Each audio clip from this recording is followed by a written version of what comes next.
अनि धरानको अभियान र धरानको श्रमदान यहाँले देखिरहनु भएको छ। सेउटी पुल चाहिँ तपाईँको चाहिँ यसरी खोलाको कटानबाट उच्च जोखिममा परेपछि कमिलासरी यसरी श्रमदाताहरू जुटिरहनु भएको छ। यो एउटा गजबको दृश्य तपाईँहरूले हेरिरहनु भएको छ।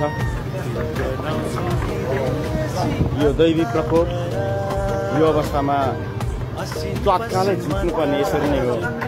तर यसलाई टेन्डर आह्वान गर्यो र यसलाई चाहिँ तपाईँको चाहिँ ठेकाबाट लगाउँछु र बनाउँछु भन्ने सोच राख्यो भने यो निर्णय हुन्जेलसम्ममा यो बगिसकेको हुनेछ।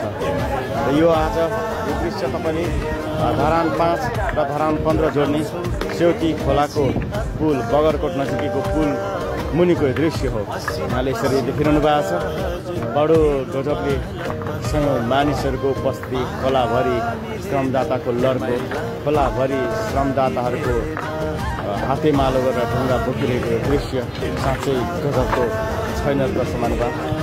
यो दृश्य देखाउँदैछु र यतातिर कोही चाहिँ बोतल कलेक्सन गर्दै हुनुहुँदो रहेछ होइन।